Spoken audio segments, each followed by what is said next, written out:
time that I would quit my job, and I wanted more growth and something more where I could learn and grow. तो इसीलिए, और Honey sir तो बहुत motivate करते थे कि मतलब उनका तो अलग ही था, वो बहुत अच्छे से, मतलब उनका क्लासेस देख लो तो खुद ही मोटिवेशन आ जाता था। In CAT I think it's mostly कि आप कौन सा क्वेश्चन, कौन सा इजी क्वेश्चन आप अटेम्प्ट कर रहे हो, because I think it's important to like stay in the zone जो interview. First of all, a huge congratulations on securing your IIM Lucknow convert. Thank you Sam. Share a little bit about your journey so far, your background, school, college, and what were you doing before CAT? Basically, your profile. I'd done my undergraduation in electronics and communication engineering. And after that, I had worked in Telecom Regulatory Authority of India for 3 years. So basically, my profile was 999 and 3 years of work experience. So you were working while preparing for CAT, right? Yes, I was working for the entire preparation journey, and then I quit my job in December. So I would love to know how you balance and stayed consistent with your CAT preparation, especially since you were juggling both with work and CAT preparation. So what was the schedule basically? My work was really hectic because I'd worked a lot there. For after 2 years, you kind of get a lot of responsibilities in work. So it was kind of tough. I didn't have a morning routine as such, पढ़ने का. I think सुबह उठ के I would get ready and then go to office. फिर office में during lunch I would take out some time wherein I would log into the EG platform and I would give some this section test for the VRC or DILR or one. So I could give two tests, I guess, for 20, 30 minutes, whatever it was. Then after my office, I would sometimes stay back in office and log into my again to the EG platform through my laptop, and I would stay back for 1 hour. फिर मैंने prepare करती थी उसका भी, कभी classes देख लिया. So I think office में max to max 2 घंटा मेरा निकलता था. So in a day, I would say that I would uh, maybe study for 5 hours consistently, and then in the weekends as well, when you're working, you always have to do your chores as well. तो वो weekends में होता था, तो वहां भी I guess max to max I would test mock सब मिला के 8 आवर्स ही देती थी, बट ठीक है उतना ही निकल पाता था time. Okay, from which colleges did you receive calls and which are the ones that you have successfully converted so far? So I got calls from IIM Bangalore, Lucknow, Kozhikode, Indore, and IIM Shillong, and the rest of the IIMs after that. I gave only CAT, so I got calls only from IIM. And you converted which colleges? Except Bangalore, I got direct converts from rest of them. Great. So कितने percentile आया है आपका CAT में? I got around 97.38, I guess. Percentile. Okay, ये आपका first attempt है या फिर you had couple of attempts? I actually gave CAT last 2023 as well, but there I had only prepared for like 5 days. So that's why I thought कि yes, the exam is crackable. So then I again gave it this year after joining EG. CAT में बहुत ज्यादा ups and downs होता है. It's like an emotional roller coaster. तो initially बहुत motivation रहता है, फिर जब मॉक टेस्ट का फेज आता है तो उसमें इतना स्कोर फ्लक्चुएट होता है कि थोड़ा डिमोटिवेटेड फील होता है. So what helped you to stay motivated during those challenging days? I think 2024 में एक बहुत बड़ा शिफ्ट था, क्योंकि 2023 का पेपर वाज वेरी टफ. अब क्या हो रहा था, जो मॉक्स हैं they were also designed in a way that way tougher than what CAT asked. तो अब किसी किसी मॉक्स में आपका बिल्कुल ही बहुत कम आ रहा है परसेंटाइल, फिर किसी मॉक्स में बहुत ज्यादा आ रहा है. तो ऐसा कुछ डायरेक्शन नहीं मिल पा रहा था. बट ईजी का मॉक्स में सौ कि थोड़े मीडियम लेवल के थे. मतलब हनी सर ने भी बोला था कि इस साल बहुत टफ नहीं करेंगे पेपर. तो आई गेस मैंने सिम कार्ड भी दिया था और ईजी का भी मॉक दिया था, तो मैंने लास्ट में जाके सिम कार्ड देना बंद कर दिया था क्योंकि आई कुडंट सी एक कंक्लूजन नहीं निकल पा रहा था कि आप किधर जा रहे हो, आपका मॉक कैसा जा रहा है। इसमें तो मैंने बहुत ज्यादा भी नहीं दिया था क्योंकि I was working at that time and had a huge project in pipeline. But मॉक्स में वही है कि आप जो टेस्ट दे रहे हो एटलीस्ट उसका एनालिसिस आपको पक्का से करना है। आप एक मॉक दो, 5 मॉक वो दो या 100 मॉक दो, आपको एनालाइज तो करना ही होगा कि आप कहाँ गलती कर रहे हो। अब खुद को मोटिवेट इन द सेंस जब थोड़ा सा लो फील होता था तो आप क्या करते थे, like any hobbies that you pursued, या फिर यू टुक अ ब्रेक, या फिर you talk to your friends, what did you do कि आपका फिर से वो वापस फेज में आप फिर आ गए? तो at work I use to play table tennis बीच में, and then I would come back and start studying. थोड़ा सा ही, आई गेस 20 मिनट्स का I would play, take gap and play, so that would bridge वो जो work का mindset है, and then you play and then you come back to study more. घर पे फिर I had to do an MBA and I was sure that this is the path that I would choose after my like I had planned that I would quit my job, and I wanted more growth and something more where I could learn and grow. तो इसीलिए motivation in the sense यही था कि अब job तो छोड़नी ही है मुझे, तो अब करना ही है तो करो बैठ के। और हनी सर तो बहुत मोटिवेट करते थे कि मतलब उनका तो अलग ही था, वो बहुत अच्छे से, मतलब उनका क्लासेस देख लो तो खुद ही मोटिवेशन आ जाता था। तो कैट में 3 सेक्शंस होते हैं, क्वांट, वीआरएस, डीआईएलआर। तो कोई एक सेक्शन था जो आपको इनिशियली बहुत चैलेंजिंग लगा था? और लास्ट ईयर जब मैंने दिया था कैट और 2023 में, तो मेरा पॉइंट्स थोड़ा कम था percentile.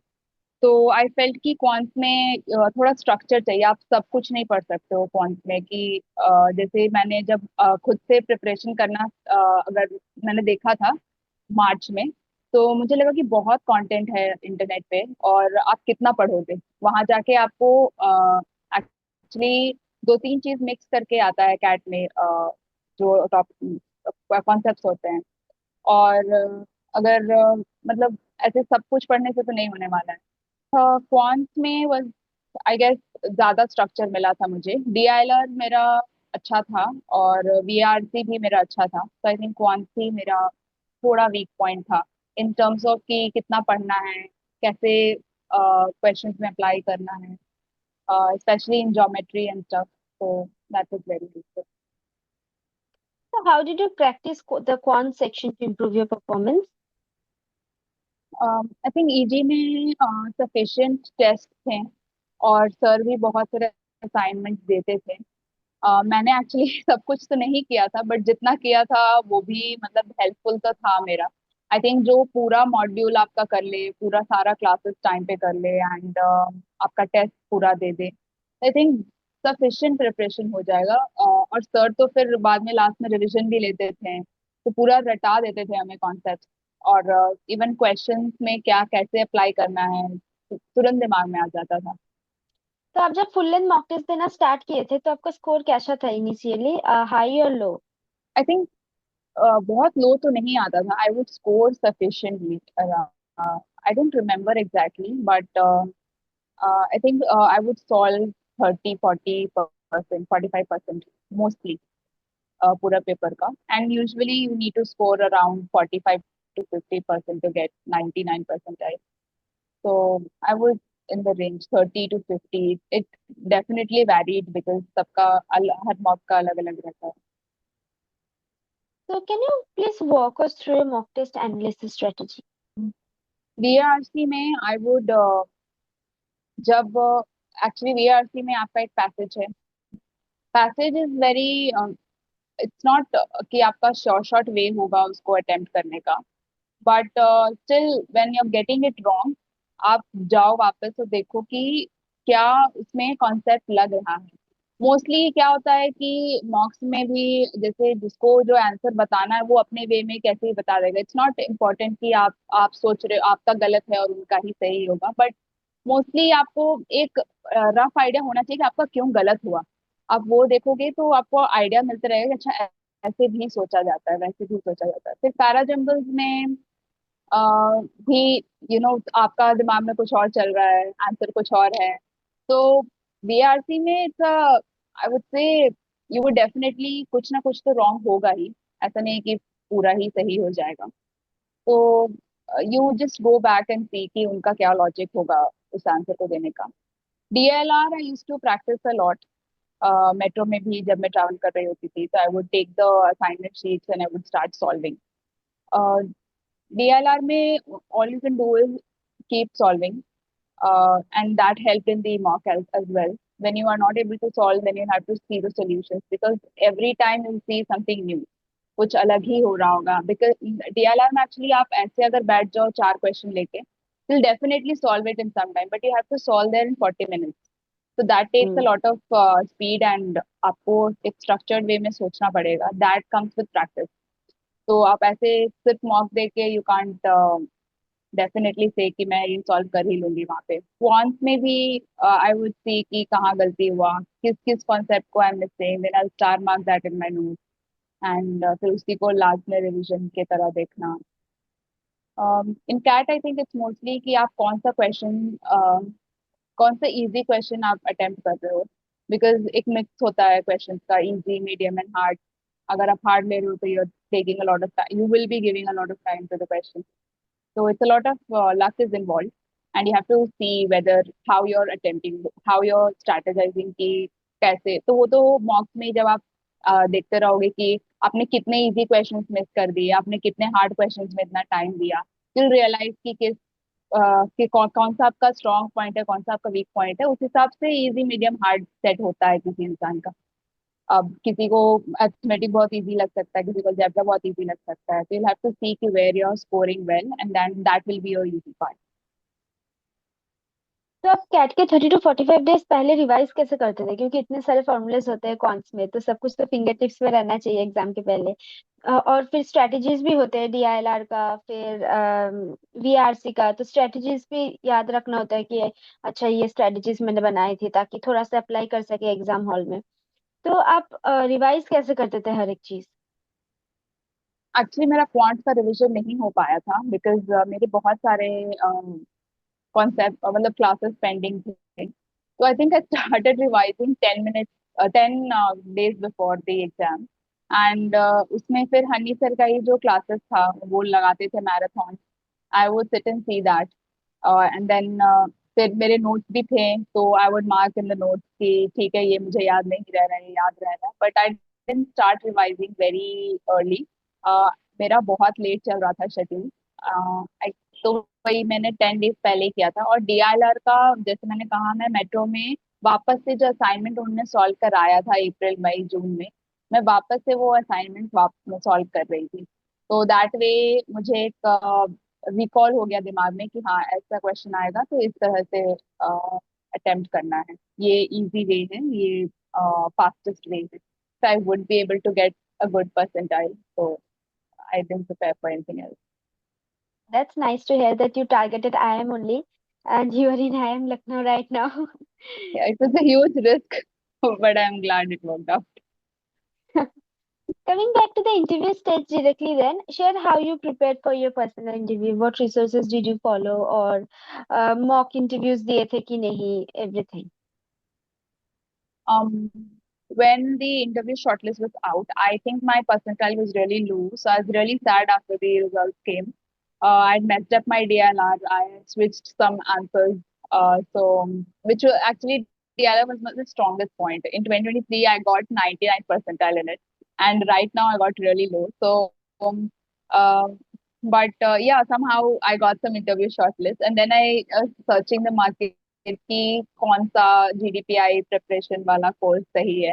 And everything was so costly. And then somehow I didn't know कि ईजी का भी था उस समय तक। But then because is not very active in the WhatsApp. बट फिर लास्ट में मुझे ईजी का दिखा कि उनका अल्फा वेरिएंट कुछ था and they were providing a lot of resources there and it was very affordable and all the mentors were from the top and the top B schools. So it's like let's give this a try and खुद भी मेहनत करेंगे और जो भी resources मिलेगा we'll do the best from out of this. And I am glad that I took this. I don't think इससे ज्यादा कुछ जरूरत भी था। मेंटर्स अच्छे थे, सारे इंटरव्यूज बेस्ट शेड्यूलिंग एंड सब टाइम पे ही हो रहा था।